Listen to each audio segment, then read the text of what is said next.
In the year 2000, a lanky 17-year-old with a mop of unkempt red hair took the mound for the University of Washington and struck out 17 batters. The Huskies lost that game, but it was the first time anyone had struck out that many batters in college since a fellow by the name of Randy Johnson. 2 years later, that same kid was lighting up the Cape Cod League, striking out 124 batters in just 73 innings. Scouts were flocking to the Cape just to get one look at this gangly redhead with a goofy sidearm delivery that seemed almost impossible to hit. In 2006, he was drafted number 10 overall by the San Francisco Giants and debuted in the big leagues just 2 years later. He immediately became the most electric pitcher in baseball, winning 2 Cy Young Awards, helping the Giants win 3 World Series titles, and pitching 2 no-hitters before he turned 30. But by the time he was 33, he was done. Tim Lincecum vanished from the major leagues in the prime of his career, with no goodbye, no press conference, no final start.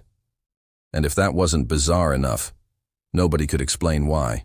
Even today, there are more questions than answers surrounding the sudden disappearance of arguably the most exciting pitcher of his generation. Hi everyone, today we're answering the how did Tim Lincecum go from must-see TV to completely out of the picture so fast? To understand how Lincecum seemingly came out of nowhere and then disappeared again just as quickly, we have to start at the beginning. Lincecum was born in Seattle and grew up in the nearby suburb of Federal Way. His father, a construction worker, also happened to be a former minor league pitcher who went by the nickname Popcorn, and he spent hours upon hours working Tim up until he was a teenager. Pop would tell him that he could make it in the big leagues, but he also warned his son that he would never make it if he didn't add some deception to his mechanics. Tim was always undersized for his age, which meant he lacked both size and strength, so he was constantly mocked by his peers. In fact, he was cut from his high school team as a sophomore because he was considered too small and weak to compete. However, Lincecum was obsessed with the game and his dream of making it to the majors never faded. So he went out and started competing against his dad, trying to prove himself wrong. Every time Pop said he couldn't do something, Lincecum went out and tried to defy those expectations. And when his peers laughed at him for being too small, Lincecum used that as motivation. Eventually his hard work paid off and scouts began to take notice. They all loved his funky sidearm delivery and his uncanny ability to disguise his pitches. After all, his arm slot was so unique. It was difficult to know whether he was throwing a fastball, slider, changeup, or curveball until the pitch was already on its way to the plate. Coming out of high school, he was ranked as the number 10 prospect in the nation. The Giants selected him with the 10th pick in the first round of the 2006 draft. They knew that he was raw and that it might take some time for him to develop. But they also saw the potential that he had, and they weren't afraid to give him every opportunity to succeed. After dominating in the minors, Lincecum was called up to San Francisco in May of 2007. He pitched out of the bullpen for the first couple months, but soon he was given a spot in the starting rotation. On May 22, 2008, Lincecum faced the Padres. After that initial start, he finished out the season with a 4.24 ERA. It wasn't spectacular, but he had shown flashes of brilliance. Over the next few years, Lincecum would blossom into a bona fide ace. In 2008 and 2009, he won back-to-back Cy Young Awards after posting video game-level stats. In October of 2010, the Giants faced the heavily favored Phillies in the NLCS. Despite trailing 3-1, the Giants rallied and won the series in 6 games. Lincecum was nearly unstoppable during that postseason run. He pitched 22 2-3 innings and gave up just 12 hits and 5 earned runs. He also struck out 23 batters and walked just 6. His Game 6 performance was nothing short of dominant. He pitched 7 shutout innings, giving up only 4 hits while striking out 8. Then came the World Series against the Texas Rangers. Once again, the Giants found themselves down 3-1, but they rallied again to win their first World Series title since 1954. Lincecum pitched 15 2-3 innings in the World Series, allowing 16 hits and 7 earned runs while striking out 14. In Game 5, Lincecum pitched 6 scoreless innings and earned the win. In Game 7, he pitched 5 scoreless innings before giving way to closer Brian Wilson in the 6th. After a slow start to 2011, Lincecum began dealing with shoulder pain and eventually ended up on the disabled list for the first time in his career. He returned in late July, but was never quite the same.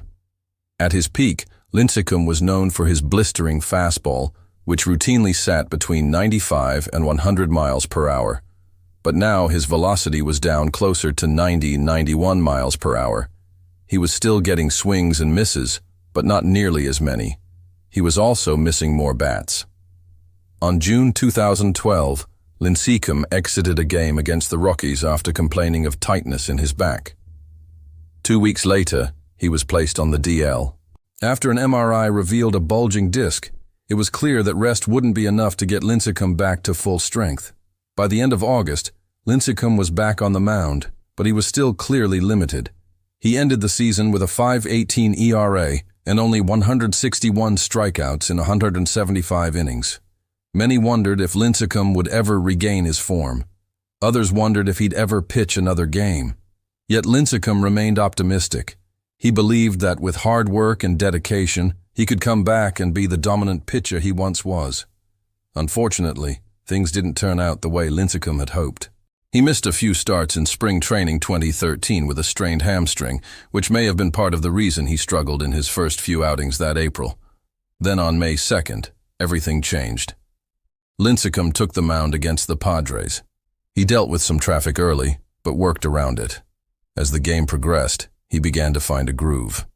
He retired 14 straight batters at one point and ended up throwing a no-hitter. It was only the second no-hitter of his career. And although he hadn't been able to stay healthy or perform up to his standards over the previous 2 seasons, Lincecum had proven to himself and everyone else that he still had what it took to dominate the best hitters in the world. Unfortunately, that would be the last time Lincecum would dominate. In fact, it would be the last time he even pitched well. After the no-hitter, Lincecum went back to struggling. His ERA ballooned to .517. He got knocked around. His command was awful. And by the end of the season, he was done. He finished the year with a .436 ERA and a .1015 record. Now that his velocity was compromised and his trademark off-speed pitches were no longer fooling hitters, they were sitting on those fastballs, driving them deep into the gap and driving Lincecum insane. He felt like he was done, but he was determined to make a comeback. If the 2013 season was a disappointment, then 2014 was a tragedy. On May, Lincecum was back on the mound. Once again facing the Padres, he allowed just 3 base runners and struck out 9 over 7 innings in a 3-0 victory. It was his second no-hitter in less than 15 months. But just like after his first no-hitter, the magic didn't last. By the end of July, Lincecum was sporting a 6.01 ERA and was designated for assignment. He cleared waivers and became a free agent, and the Giants offered him a minor league deal. But Lincecum rejected it. He was confident he could still pitch in the big leagues, just not for the Giants. He signed a minor league deal with the Angels in January of 2015. He pitched for their AAA affiliate and even made a rehab appearance for the Angels in late July. But that was the last time he pitched in the majors. He underwent hip surgery in September, and the following March, he signed a minor league deal with the Rangers. Again, he pitched in the minors, but never made it back to the majors. To this day, Lincecum hasn't officially announced his retirement, but he has stated that he's unsure whether he'll ever pitch again. It's as if he just vanished from the face of the earth. There's no one answer as to why Lincecum's career fizzled out so quickly. Some say his mechanics were too violent, and although they made him unhittable for a few years, they destroyed his body in the long run. Others say he simply lost his drive and passion for the game. Whatever the reason, it's clear that greatness can hide in plain sight. Lincecum put on a show for just 5 short years, but he'll forever be remembered as one of the most electrifying pitchers in baseball history. So should we remember him as a fallen star or one of the most dazzling pitchers baseball has ever seen? You decide. Thanks for watching. Subscribe for more.